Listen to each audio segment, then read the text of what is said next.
you're focused on your investors, you're not going to put bad deals out there. You're not going to have exorbitant fees. You're not going to essentially try to impact them negatively in any way. Welcome to Spur Equity's Spur Your Wealth podcast, your ultimate guide to passive income through real estate investing. Join us as we together discover the secrets of building wealth one passive investment at a time. From expert insights to inspiring success stories, this podcast will inspire you and empower you to take control of your family's financial future so you can live life on your own terms. All right. Hi, everyone. Welcome to another episode of Spur Equity's Spur Your Wealth podcast. We are your hosts, Sputum Singh and Rav Singh from Spur Equity. On our Spur Your Wealth podcast, we aim to bring successful investors and experts on our podcast to share their story and secrets to investing so we can all stand to benefit from their experience. And today, on today's episode, we are excited to have investor and fellow raise master, William Hollis, on our podcast. Hollis is a principal of 24 Capital Group, a real estate private equity firm based in Connecticut that specializes in helping real estate professionals take back their time and own their futures by investing passively in cash flowing real estate assets. Hollis's passion for real estate began when he was a kid. I love the story. He was watching his family's landlord collecting rents and put money in his pocket. And so as he got older, he became an expert in creating opportunities and finding the deals and is committed to staying in the forefront of the latest technologies. Hollis is also dedicated to sharing his knowledge and expertise with others, regularly speaking at real estate conferences across the country. And again, today we are fortunate enough to have him on this episode of Spur Your Wealth. So welcome, William. So happy to have you on Spur Your Wealth podcast. Really looking forward to the conversation today. Hey guys, thanks for having me on. I really appreciate it. So just before we started, you go by William, you go by Hollis, it doesn't matter? So I go by Hollis. The story behind that is I'm actually from Hollis, Queens, New York. Nice. I love that. Hollis from Hollis. Hollis from Hollis. I love it. Well, so Hollis, can you tell our listeners, I just scratched the surface here of your background, right? So give us a little bit about your background, what you did before real estate and how you got into real estate and kind of what you're doing today. Yeah, sure, man. So really it does start back in Hollis, Queens. Growing up in the inner city, it's the 90s, landlords coming around collecting rent every first of the month. And I'm just watching him stuff the $100 bills into his wallet, man. And then the wallet was so fat at the end of the day, it wouldn't even fold. It was like a giant bulge in his pocket. And so I remember looking at, his name is Mr. Carter. I remember to this day looking, I'm like 8 years old. I'm like, man, Mr. Carter has figured out the secret. I don't know how he did it, but he figured it out. So because he owned several properties in the neighborhood, right? So that kind of always stuck with me in the back of my mind that, real estate was a great way to, build wealth and to have that income. I also developed this limiting belief, though, that I couldn't ever buy real estate. Being from the inner city, my family's, poor, didn't grow up with a lot of money and things like that. In the Northeast, real estate has always been expensive. I feel like the rest of the country is kind of catching up now since COVID, right? But real estate up here has always been really expensive. So I always just assumed that it was something that somebody like me could not do or could not afford. And honestly, that stuck with me into my early 20s, that limiting belief. Even after I had a career and I could have started investing in real estate, I just didn't do it because I didn't believe that it was for me, But then randomly a buddy of mine calls me and says, hey, I'm going to a real estate conference down the street from your house. Do you want to go? I said, absolutely, I want to go. So he took me to that conference, and it was about wholesaling. There was a guy speaking there teaching about, this is now in Connecticut. I had moved to Connecticut where I met my wife. She pulled me out of the city. Yeah, so we go to this conference and I learned about wholesaling and it kind of blew my mind. You ever hear like an idea that kind of gives you chills and it's like, oh, wow. Because it was a way to kind of learn the ropes and get started investing in real estate without going the traditional route that I assumed I wouldn't be able to do. So it was kind of a way around my limiting beliefs. So we started doing that a little bit, and I learned a lot while I was doing that, and it helped to remove the limiting beliefs because I did, the education and the knowledge was there now, right? As I'm learning and we're doing these deals. Fast forward a few years, I had this epiphany one day that wholesaling is not really real estate investing. It's not. There's no passive income aspect to it. You know what I mean? If you stop making those cold calls, I mean, for those who may not be familiar with wholesaling, you're essentially reaching out to distressed property owners and, buying their property, helping them move that property for a discounted rate, like for a wholesale rate. So, but you have to it's work. You're calling these people, all day making cold calls. It's a ton of work. And I was looking for that passive. I wanted that Mr. Carter income. I wanted the passive. Come by, collect a couple $100 and go home. That's it. So I started looking at how I could keep some of these deals here locally in Connecticut. And this is a little bit before COVID, so I'm starting to figure things out. And I'm doing the math on, 2-unit, 4-unit properties.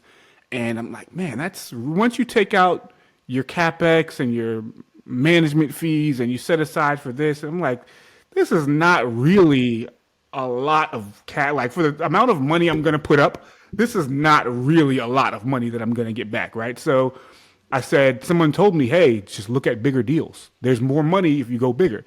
So I did that. I started looking at bigger and bigger and bigger and bigger deals and started putting in offers on some of these properties, like 15 units, 20, around the 20 unit is kind of where I was making offers. And this is right as COVID kicks off. And a few deals fell through that were under contract. And then I kind of took a step back because I won't lie, I was afraid. I was like, I don't know what's going to happen next. And then as I started to make offers again a few months later, the market took off. So people started overpaying for deals, at least in this area, hundreds of thousands of dollars over asking price. If you were holding a property before COVID, like that was gangbuster, right? Like, yeah. Everybody wanted to be your friend. Exactly. Yeah. So as I made that transition, though, I also realized I needed to raise a little bit of money, right? Because my income alone or my savings alone would not be enough for me to go buy, large multifamily apartment building. But in that process of learning, so I didn't end up getting any of those deals. But in that process of learning, I learned the beauty and the power behind partnerships and bringing other people on and not wanting to own every single percent or every single cent in every deal. The power of relationships. And that kind of helped me to grow where I'm at now, where we did the deal last year, short-term rental portfolio. There's 75 properties operating in that portfolio. It's performing very well. Investors are happy. And it's led to other opportunities and relationships for different things we're doing now. So a bit long-winded, but that's kind of been my journey up to this point. No, that's amazing. I love it. I love how excited you are, and I love the journey that you've taken, right? Because things happen when they're supposed to happen at the end of the day, right? I mean, that's really what I believe in. And I know Parman and I, we talk about this all the time, that sometimes you can be as ready as you want, but if the opportunity just doesn't present itself and you're not ready for it, nothing's going to happen, right? Versus when so timing is really everything. And so I love that journey that you've taken. So if I was to ask you today, where are you headed in terms of your investment strategy, right? In terms of your day-to-day work that you're doing, you kind of gave us an example of your SDR portfolio that you just worked on, but where are you headed? What is your main investment strategy at this point? Yeah, great question. So and for my investors as well, I like cash flowing assets. I've never been someone comfortable with the appreciation play, just because I don't know. I don't like to try to predict the future too much, right? I want assets that will cash flow at least as close to day one as possible. So right now what we're doing is looking at how to squeeze the most juice out of the lemon, so to speak, which is why I love short-term rentals. I love student housing. I love midterm rentals, traveling professionals, those sorts of deals that we're looking at right now. Mobile home parks and manufactured housing is an asset class that I'm really interested in. I feel like there's a lot of opportunity there, especially with some of the development that's going on in some of the southeastern states and the expansion of some of those metros, right? Also, looking at some smaller, more unique opportunities, maybe to put together some bridge debt for some folks and things like that, especially looking at kind of where the debt economy is right now. I think there'll be a lot of those opportunities coming up. So essentially, like I said, I always look for maybe a little bit unorthodox, but I look for some of the strategies that are going to squeeze a little more juice out of the lemon versus some of the more, call it traditional multifamily syndication deals. Right. I mean, you never know where market's headed. So obviously, I think I love the fact that you're looking at more cash on cash. I'm assuming, more. How do you make money right now, and how you can distribute that to your investors? And given where the market is, I mean, we're hearing a lot where other folks are also looking at debt funds and looking at, basically the strategy of the time of today, what's happening in the market. How do you satisfy that? How do you fulfill that for you as well as your investors? So I love that also. Yeah, 100%. That's what it's about, kind of, in a way, keeping up with the times. I think right now, and depending on what asset class you're in, even like in multifamily, we all know right now it's tough to find yield. I mean, if the cap rate is below the interest rate, then kind of puts you in a pickle, right? So negative, huh? Yeah. So and that's kind of some of the stuff I'm staying away from. But what I have been able to do is leverage relationships that I built back when I was wholesaling, to where I'm getting some off-market opportunities for multifamilies coming my way, and potentially some seller financing opportunities as well for distressed sellers. So those relationships definitely are coming in handy too. Awesome.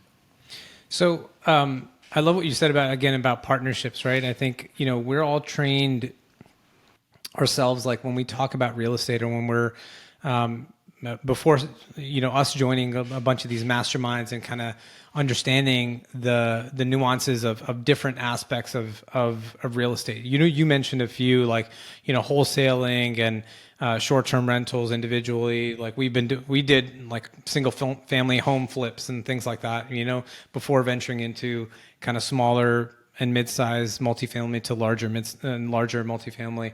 So that whole trajectory, I mean, there's so many different ways to do it, but I want to stress the aspect of partnership, that we're trained typically to see like, hey, where's my reach, right? What can I get? What can I own? 100%.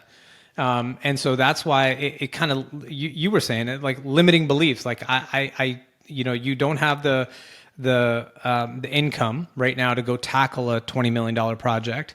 So I'm just going to go within reach. So I'm going to wholesale, I'm going to flip, I'm going to do whatever's within reach. And quite often that's, might not be the right step, right? It might not be the right step. And I think that, we've experienced that, but like the idea of partnerships is really cool because, you can own 5% or 10% of a $2 million or $20 million property or something like that. And then it becomes real. It's like, oh, wait a minute. This is a huge thing. Yeah, I own 5% of it, and maybe I might not have controlling aspects of it, but I'm still getting the returns on that 5%. And so I think Jay-Z had a quote, we're trained about, this percentage of ownership. Like we're really, it's got to be more than 50% or 51% or 100% of something, but you can own 100% of nothing, right? That's what Jay-Z said. You could own 100% of nothing, and then where are you at? Nowhere. So I love, looking at these deals in a very, very real way through partnerships and saying, hey, let's pull people together, pull investors together, pull sponsors together, and then go tackle something that is much more efficient, much lower risk, already existing cash flow. Like day one, we purchase this property and start making money together. And yeah, I own 5% of it, you own 5% of it, but we're all making money, right? And so I think we have to get out of that mindset of saying, okay, I only have $50,000. What's within reach for me, right? Because it's both money, capital, right? Equity, right? Liquid equity, but also sweat equity. Like you can also be a participant in a partnership and say, hey, let me go chase down these. I'll do the work and let me get some ownership based on the work that I put in. So I think that has opened up doors for us, and it sounds like for you also. But I love that, right? Like we got to think differently and say like everything's within reach, right? Just as long as I have enough partners. Yeah, at the end of the day, that's so true. And kind of the quote that I've spun up on the back of Jay-Z's quote, because I know exactly what you're talking about. Yeah. I tell everybody, you can own 100% of $100,000, or you can own 10% of $1 million. Yeah. Which one do you think is going to be more work? Right. Yeah. If you own 100% of anything, that means you are 100% responsible. You're accountable for everything. Yeah. For every single aspect, right? Yep. Versus you can get that same $100,000 with that 10% of $1 million, but that just means you just have to put in 10% of the work, 10% of the effort, 10% of the responsibility, which sounds so much easier. Number one, right? Yeah. It's so much easier. But I think to your point, this idea of it really is a limiting belief, right? That we need to have the complete ownership of something, and we don't want to give away anything, and which makes sense because we don't want to be taken advantage of in any way. But partnering, well, let me take a step back. For barrier to entry, right? I want to get started investing in real estate. This is actually why I do what I do now. I want to get started investing in real estate. I'm in Bridgeport, Connecticut, if anybody's familiar with this city, right? A duplex right now in Bridgeport in a good neighborhood is about $450,000. 2 units. Okay, cool. If that's what it costs, that's what it costs. $450,000. Minimum, if I'm not doing owner-occupied, which if you can do owner-occupied multifamily, that's the best bang you're ever going to get for your buck in anything. So that's kind of set that aside, right? Non-owner occupied, I need to put at least 20% down, more than likely. I can't. You're going to be hard pressed to find less than 20% down. So we do the math. That's $90,000 to buy 2 doors, right? The debt is in my name. I had to find the property. I'm going to need to at least manage the property manager, if not manage the property myself. For $90,000, what do you think my cash on cash return will likely be from those rents? Not a whole lot. Much. You got to squeeze it. You got to squeeze it out. Yeah. Maybe 8%, right? Maybe 8%, 10% if I got a nice little value add and I was able to do some different things, right? Which is fine. But I also have all the work and the responsibility on myself, number one. Number two, I put $90,000 into it, so I have to save up another $90,000, basically, is what you're telling me, right? Yeah. So it's difficult to scale. I'm not saying it's impossible, but it's difficult to scale. Realistically, this is the position that a lot of professionals are in, especially for myself. By the time I got started investing, I was married. My wife was not interested in a house hack situation, living with other people in a neighborhood she didn't want to be in. If you're able to make that sacrifice, fantastic. But that was just not the situation for everybody, right? So then where do you turn? What's your next option after that if you don't want to put yourself in that position? The fact is, to your point, Param, it's a partnership, right? Why not put 50 into one deal? And then even if you partner with one other person on that duplex, right? You both put in $45,000. You can buy 4 units with the same amount of money. Now you've diversified your risk, right? Mm-hmm. You've actually probably increased your return a little bit there as well. So it's a much more realistic path to the end point, which most people want from real estate investing, which is passive income at the end of the day. Yeah. Very true. Very true. I think like goals are very different. So different people have different goals. And a lot of times people don't know what they don't know, right? And so when you're first starting out, we started in single family. We started buying properties. And that light bulb just hits when you start asking questions, when you start going to some of these networking organizations, when you start talking to other people about it, and that kind of influences you, that kind of gives you, education, hopefully gives you hope at the end of the day that, you have to pivot and you got to change your strategy at the end of the day. And so I think that's very, very important. So for you, seems like, when your friend called you and your friend asked you to go to that conference, and so things kind of snowballed and started in that right direction at that point. Is there any specific story that you have, or if there any specific dialogue that you remember from other group or another person that kind of sticks out to you in regards to, hey, this really made sense to me, something I want to follow just in my investing strategy? So there have been a few people. One, I've almost immediately after that conference, I started listening to the Bigger Pockets podcast. Sure. Bigger pockets. Yep. I read, I'm not sure if Brandon Turner wrote the book on, it's like 7 ways to invest in real estate, get started real estate investing or something like that. And it basically breaks out all the different strategies, from wholesaling and different JV partnership structures and all these different things. So I I remember listening to that book 5 or 6 times in a row. Yeah. Because Right. I was really, to your point, I didn't know what I didn't know, right? They were all beyond I was already wholesaling at that time, but beyond wholesaling, there were just all these different strategies, creative financing. Another person who kind of blew my mind, and his group is huge now, is Pace Morby. I'm not sure if you ever follow him on YouTube. So those were the guys Pace Morby, Brandon Turner. There was a guy a long time ago. I'm not sure if he's still around, Max Maxwell, and who's the guy? Flipping awesome, Jerry. I forget his name now, but these guys were doing.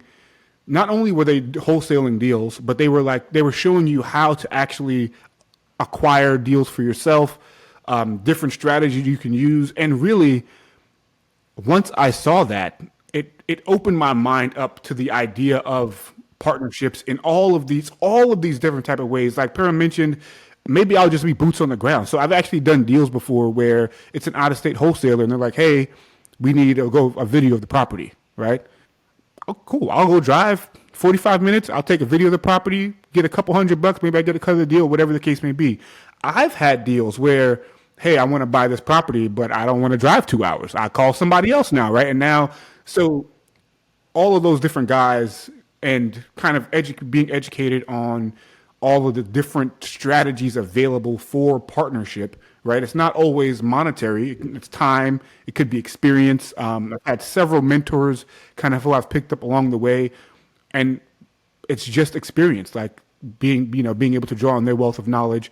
I've been partnered on deals where all I've brought is experience, which is insane because I haven't even, it's not like I'm 25 years, 30 years, like some of these guys who have so much experience, but there's always somebody who we can kind of reach back and pull forward. And that's the beauty of real estate, right? That's what we found, right? It was like surround yourself with people that are 2, 3, 4, 5 years ahead of you or where you want to go, and then just they're more than willing to share their journey, more than willing to share their experience, more than willing to share their guidance. And so, our first deal, for example, like it was somebody who took a chance on us. Like we had capital, we had, friends and family capital that was ready, and we've been successful in our own small multifamily deals similar to you, and we want to get into like big syndications. We had a partner that took their chance on us and say, hey, you can come in, be a capital partner, bring some experience to the table. Maybe you sign on the loan, right? And bring your net worth on paper. And so we did that, and that was our first. I mean, they took a chance on us, right? But we got to be a partner in a big way on something that we could. I think our first project was $30 million, and so it was nothing that we could do on our own, obviously, right? And so it can only happen through partnerships. So somebody pulled us along, right? That was our first deal. And then, from the first, you get the second, the third, the fourth, and it kind of snowballed. But now, to your point, like we're in that position now, 3, 4 years later, we're in that position going to our network and saying, hey, you guys are limited partners, but if anybody wants to become an active partner, right, and be learn syndication or learn how to do kind of do boots on the ground or do due diligence or whatever, we're teaching other people, based on our journey, and giving them roles to be able to play as a active partner on deals. So it goes full circle, right? Because there's so many resources out there too. Like you just mentioned, on YouTube, following folks that are doing wholesaling and actually teaching wholesaling, and the Bigger Pockets website and forum, and so many people are willing to share their not only their successes but also their failures, so that other people don't go through the same thing. And I love that about and that's one of the reasons that we started our podcast, is to be able to do the same thing, is share these experiences so people aren't hit with the same challenges and hurdles that we're. Yeah, for sure. It's so funny you say that too, because you think oftentimes we kind of assume that very successful people are going to be cold and like standoffish and like they don't want to answer any of your questions. You're like, oh man, I'm just this nobody guy, but I really want to know like how close to do to the this. vest, right? Yeah. But the fact is, it's actually the opposite. If you go up to, I mean, you can just think about even in Raise Masters, right? If you send a hunter a message, now Hunter's raised, I don't know how many tens or hundreds of millions of dollars, or Sure. how much success he's had. But if you send him a message like, hey Hunter, what do you think about, I don't know, this type of deal, or how do you have an experience with, he 100% will answer your question, right? So Yeah. People But are more willing than you think. I love it. It's interesting, right? I mean, that's the mindset, right? That's the mindset that we want, and we then also want to give it to our kids, and just from a lifestyle standpoint, right? But I tell you what, sometimes that becomes a minority thinking, right? In terms of the fact that not everybody thinks like that, So we want to surround with people that think like that. But one of the reasons that we want to do this is because when we were sort of growing in our adult life, where we were understanding how capital works and where money comes in, but nobody introduced us to this. We know people who are very successful, who are making lots of money, and they probably knew a lot more than we did, but we didn't have the opportunity. We weren't sitting on the table understanding how things work, right? And so that's what Param and I, through our podcast and through our association with folks like you and others, want to change this. Our passion is education. Our passion is that, we hopefully want to give, because as we give, we get in return what you're thinking is what you're thinking. And hopefully it's one of those full circle things where, we can learn from each other. Rav, you hit the nail on the head, man. That's such an important point. So, growing up in Hollis, Queens, there's a saying, probably other neighborhoods too, the game is to be sold, not to be told, right? So this limited mindset is that nobody wants to tell you anything unless it's going to help them directly in some way, right? No, like you said, you're hanging around guys maybe who are more successful, and they're just tight-lipped with the secrets, or they don't want to share what they've done. And that really is, it's not a growth-oriented mindset, number one, right? And man, it's something I'm so passionate about, because similar to you, and I think in all inner city or minority communities, there's no conversation about money at all, really, like, other than how to pay your bills, right? There's not really, and even that is pretty limited, right? There's no conversation on how to invest, when to invest, what to invest in, what does investing even mean, right? And it's there's such a juxtaposition when you come to other communities, because I've had some experience living in communities that are very, very different from one another, and the conversation that people are having with younger, not won't say kids, but early 20s, late teens, the conversation, it's not in school, but just the conversation around the dinner table or wherever they are, they're being educated on some of these things. And it's now me, I'm, in my 30s, and I'm seeing some of these younger guys, and they're doing incredible things. And I actually love to see it, because I admire them. I admire what they're able to accomplish at such a young age if you have your head on straight.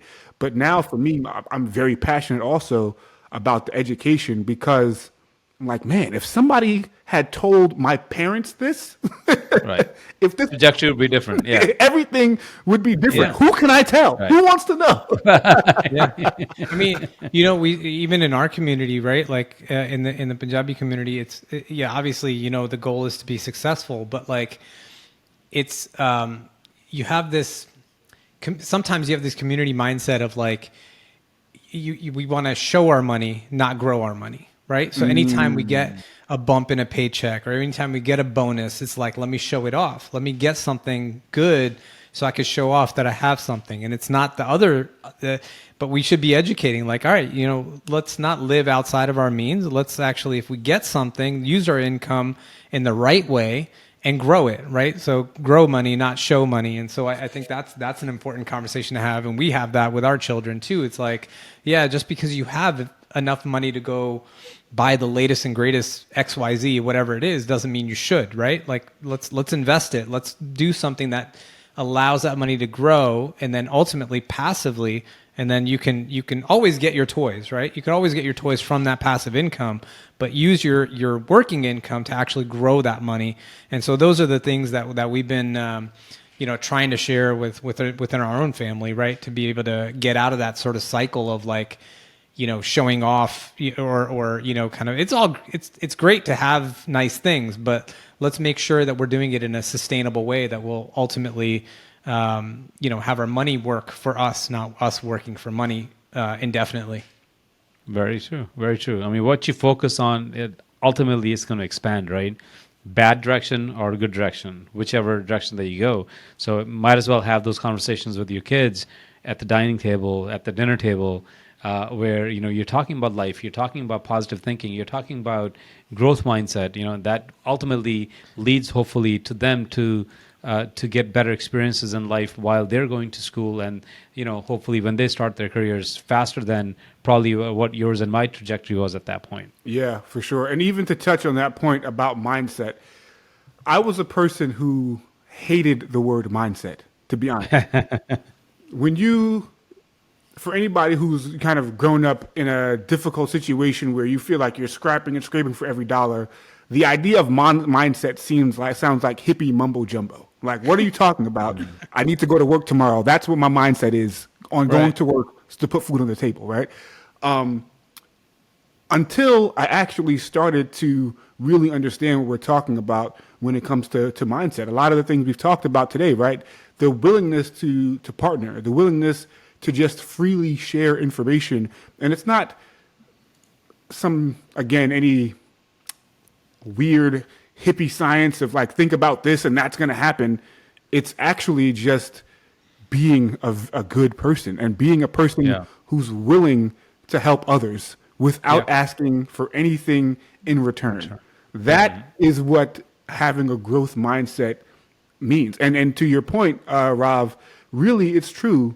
Whatever you focus on will expand, right? Whatever type of thinking you choose to focus on, if you only want to focus on paying your bills, that is what you will accomplish. Exactly that. Sure. If you want to focus on learning to invest, you will probably do that as well, right? If you want to focus on being a hobo, being lazy, you're going to be the best lazy person ever. I focus that on Sundays. I